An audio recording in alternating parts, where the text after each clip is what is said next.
not good.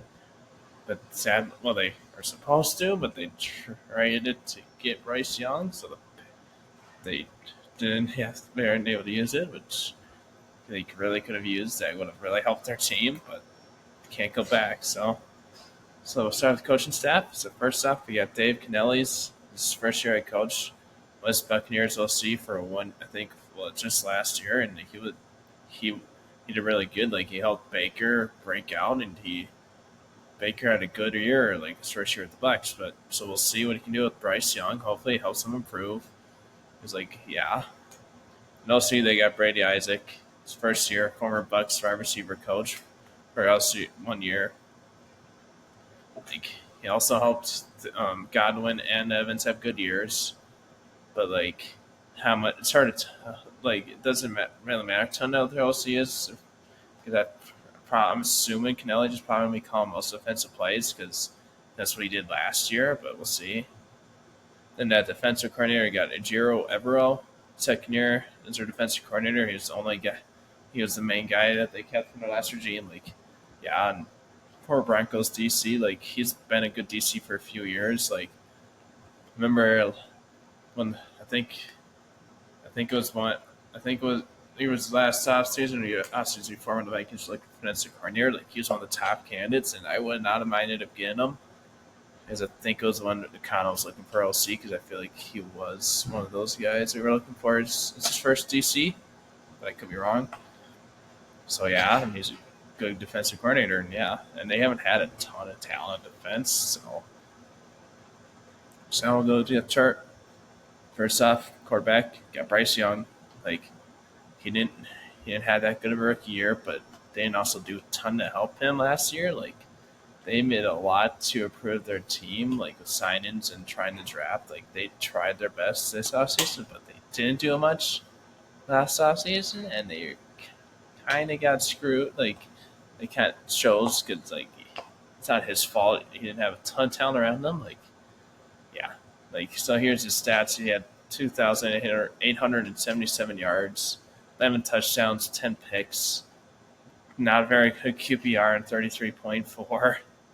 So yeah, but a completion percentage of 59.8. So yeah, like hopefully he can improve and with the like they made some big additions on their offensive line. Like they added some wide receivers, so we'll have to see what happens. Behind him, they got Andy Dalton, but like he's a good backup at this point in his career. That's about it. Like he hasn't been a good starter for a while after he's been with the Saints. He hasn't been a good starter really since he left on a consistent basis since he left Cincinnati.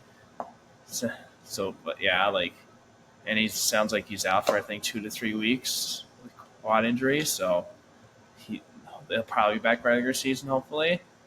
But if he isn't, they do got Jack Plummer, excuse me, who's um will probably make the practice. He'll probably I'm assuming Dalton's back by week 1, so as their backup, so it'll probably be like their week. They'll probably be on a practice squad, so they have a third quarterback on there in emergency cases. Because like that new rule, I feel like all teams are gonna find a way to like have a third quarterback at least, just so you can have that emergency one. Just like yeah, because the Niners were screwed when they didn't have one last in the playoffs a couple years ago. We'll skip off quarterback. We'll go to running back. And so their starter week 1 for sure is Chuba Hubbard. He's a decent starter. Like there's a reason they try to draft a replacement in the second round of Jonathan Brooks, but he is not gonna be back by week 1. It sounds like probably back week 3, week 2 through 4, or most likely 3 or 4 from injury. So for until then, Chuba Hubbard is your starter. Like he did have a good, decent season last year, and he didn't have the greatest offensive line, so he might have a really good year when they have a good offensive line. Because, yeah, Jonathan Brooks is a good like once he's back, I feel like he'll probably be their starter, but it might be tough just because obviously he didn't have much of training camp because he was injured most of it. Then behind him, you got Miles Sanders. That was one of their big free agency signings last offseason. As you can see, he didn't do so good when he left Eagles, but that's what most running backs do. Because they struggle because most teams do not have as good of offensive line as the Eagles. And the Panthers didn't have anywhere close to as good of offensive line, which is why the Eagles are usually fine doing running back by committee because they have a good offensive line. But yeah, 129 carries, 432 yards, and one touchdown. Was kind of like more of a running back by committee with him and Chuba. So we'll see what happens. But like, yeah, like he didn't do too good last year. Like maybe for the better offensive line might do good, but like once Jonathan Brooks is back, I feel like he'll probably be their third running back. Then behind him, we got Raheem Blackshear. He's good. He's fine. Like as your fourth running back, that's fine. Like yeah, like who really cares about your fourth running back? Because you're at least you're hoping your fourth running back never touches the field. Because even when Jonathan Brooks is back, he's still your third. Which yeah, he didn't really play last year. Let's just say sorry, my internet. It's, behind him, you got Jaden Sheridan, Dylan Johnson, and Mike Boone. They got a couple UDFA's and Mike Boone, who is more likely than not, just if he makes the team, it's probably because he's a special teamer. He's had some big runs as a running back. Like I remember him as a Viking. He was okay, but yeah, like most probably one of the UDFA's probably make the practice squad, but Boone probably doesn't unless they really value that special team experience. 'Cause that's like always he's in some way. That's how a lot of players make their rosters. So then let's go to wide receiver. We'll start. You got Deontay Johnson. Like you needed that help at wide out. Like you got who you're kind of unless legit Xavier legit breaks out as a rookie. And obviously you're hoping does, but Johnson's probably your wide out one to start the year, and like he's not a great number one, but he's a good wide out. Like you didn't really need a cornerback, so that's why you traded Dante Jackson. Like yeah, like I didn't mind that trade. Dante Jackson, yeah. So we'll see what happens there, but hopefully the ship breaks out because you don't really have, unless he does, you don't really have a true number one. Because like, yeah, legit, his first round pick, they traded up for him, so obviously they liked him. And like, yeah, so hopefully he can break out, and have a good rookie year. Because yeah, it's like, it's at this point in his career, I love Adam Thielen as a Vikings fan, but he is not a number. He's not number one anymore. Like he's a good, still go wide out, but still, you don't want him as your number one at this point. Like he didn't have it. He had some good weeks, like some really good weeks, but he didn't have a ton. So that kind of that's yeah, like you just need some guys to break out and have good years because like you can get Terrence Marshall and Jonathan Mingo to break out and have good the third year for Terrence Marshall because he was a second round pick. He's still relatively young. He's only 24, but he did nothing. He's done nothing so far, but you hope he has like in. Wait, no, this is his fourth year now. Sorry, but yeah, Marshall. So yeah, but in 4 years he doesn't even have 800 yards. So that's not good. But yeah, like you need somebody to break out this receiving room, or it's or you gotta hope Jonathan Mingo breaks out. You need one of these two guys to break out because you hope because like Eli just needs somebody. It does if it, and then behind them we got Amir Smith Marset. He's been terrible. He's had some like I remember him on the Bears a couple years ago against the Vikings, and he just did nothing. he had that fumble that cost him that game.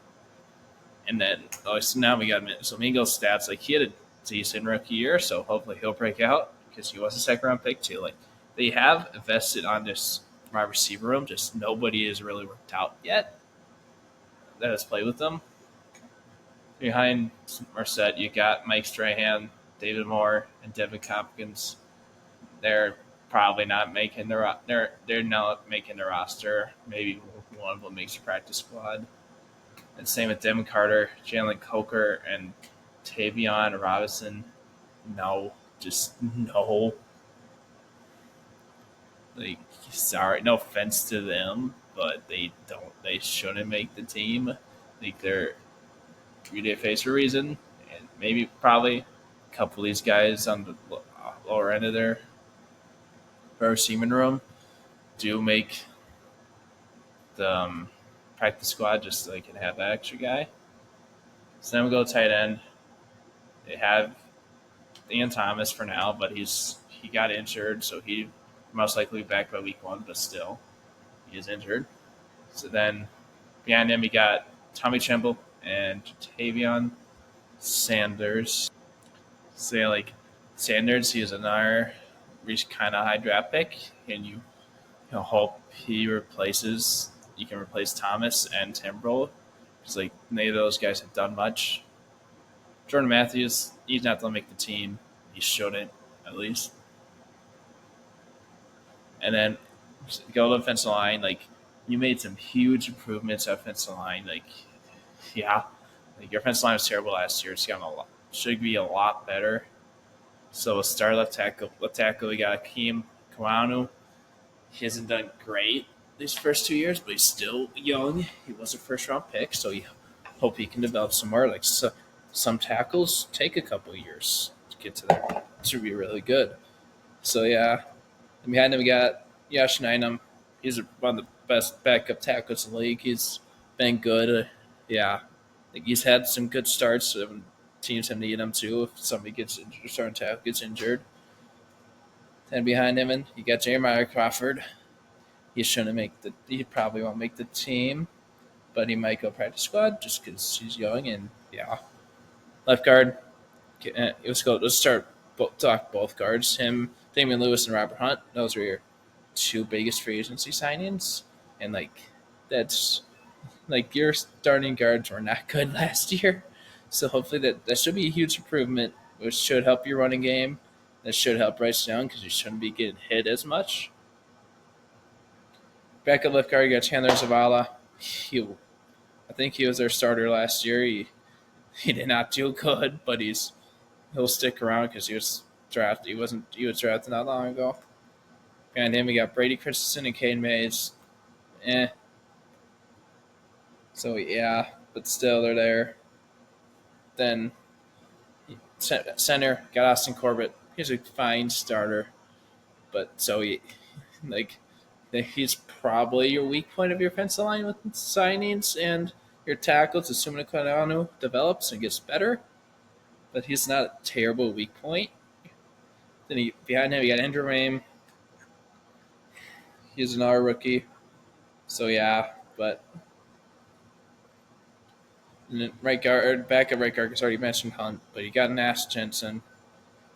I haven't heard of him before, but he so probably won't make. They'll probably like move. They'll probably move guys around on backup offensive line, so they'll find another backup right guard and right tackle. He's been there for a while. He's a good right tackle. And Taylor Moton, like he's a good right tackle. That's good. We already talked about Josh Nynum. The other two guys probably aren't making the team.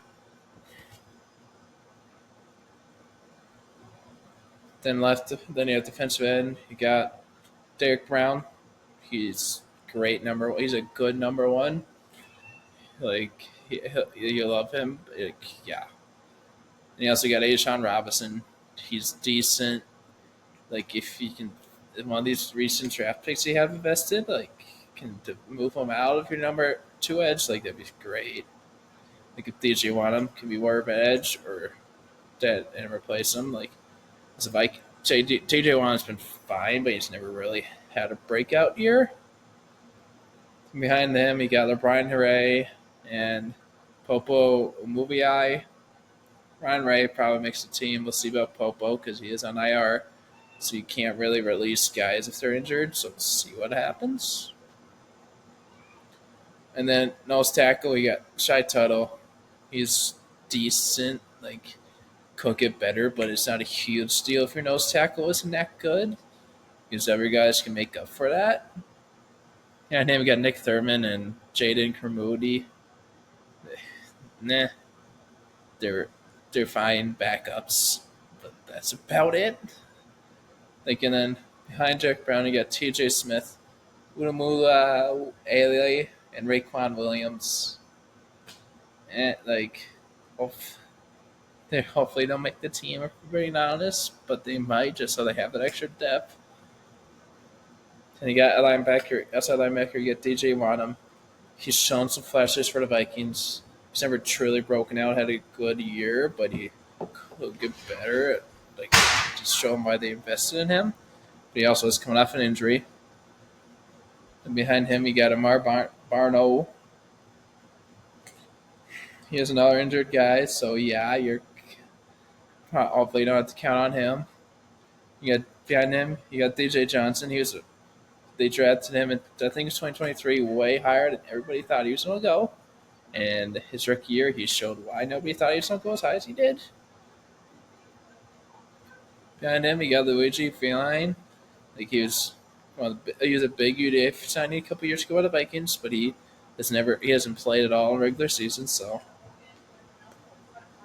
middle linebacker, got Shaq Thompson, Jody Jewell. That's a good two middle linebacker starters. Like, that's great. Thompson's a good one, but he has dealt with some injuries, so we'll see. Jules, he's a good number two middle linebacker. And him, you got Trevin Wallace and Claudin Trulius. Yeah, like Trevin Wallace, he's a rookie. And then Claudin, he'll so like probably he Trulius and Michael Barrett if they want to carry four middle linebackers, but they might not. But Michael Barrett, if he doesn't make the team, he'll probably go on practice squad. Then you also got Chandler Wooten and Michael Barrett and Tay Davis. They're not to make the team. Then your other outside linebacker, Jamin Clowney. He's been a good player, but he's never lived up to that first overall pick, especially in that 2014 class, who had guys like Aaron Donald and Khalil Mack selected behind him. So yeah, behind him we get Cleveland Chase on former first round pick bust, but he's gonna make the team just because of that pedigree. A lot of first round picks stay around a lot longer than they probably should because of that. The Nico Lato and Cam Gill, neither of them should make the team. Let's go corner. You got Dane Jackson and J.C. Horn. That's hopefully Horn's number one, and he has another good year. Like, for his first round pick, he's been good. Dane Jackson, he's good, but you don't really want him as your number one, so that's why you want Horn to be it. And safeties, you got a good safety combo in Jordan Fuller and Xavier Woods. Like, that's a pretty good. That's not great, but it's good combo. Then you got a good depth in Nick Scott and Sam Franklin Jr. That's decent depth. Let's get Jamie Robinson and DeMonte Richardson, some young guys that can develop. Alex Cook and Clayton Isabella probably aren't making the team. Then back at corner, we got DeCapario Buto and Deshaun Jameson. I have not heard of them before. Sorry, guys. So I don't really know. Like, they're mostly developed guys at this point. Then go back, you got Troy Hill. You could get a lot better cornerback, but you could get a lot worse for some teams are not as good at third. So you got Charles Smith Wade. He's a rookie.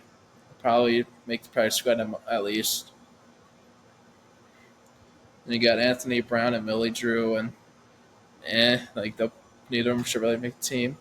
And you got the cornerback, Lamar Jackson. this isn't a quarterback, obviously, for the Ravens. And honestly, since he's as far down the chart, he's not nearly as good as the quarterback Lamar Jackson. So let's go to special teams. Kicker, you got Eddie Pinerio and Harrison Mevis.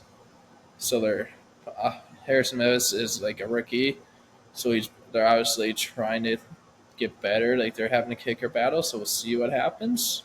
It's hard to tell with such a teams because the punter you got Johnny Hecker. He's a good punter. Like he has some pretty good highlights of throwing the ball. He's, and special teams. The returner you got Amir Smith Marset and Raheem Blackshear.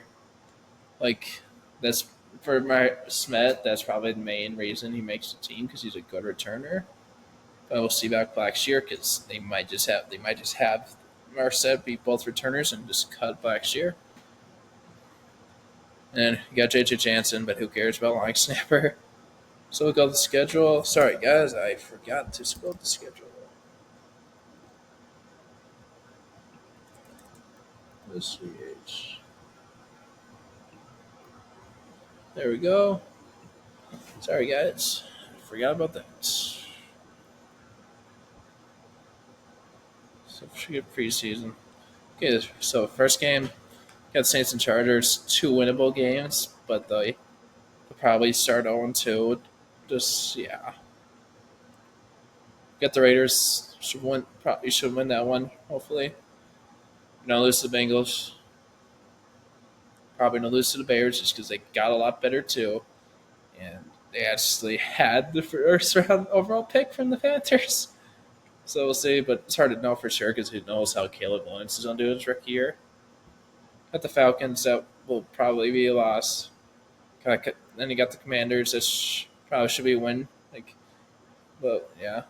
Yeah, at the Broncos, you should win that one, hopefully.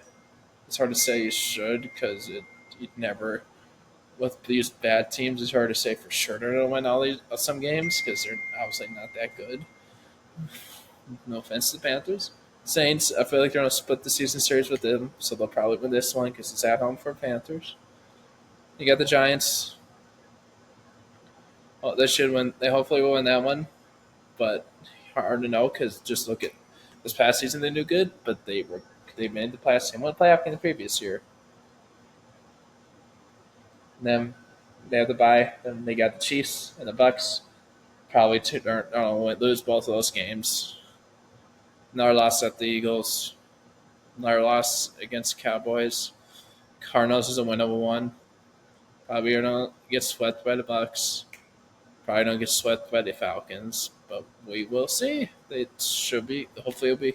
They might split with the Falcons just because their first game. They might win the first game because it's at home, and the Falcons have a new quarterback, and who knows how Kirk's going to do if there's torn ACL. Like that's a big injury. Doesn't matter how good he was last year before it. That's still a pretty big injury. All right, guys. Thanks for watching. Have a good one.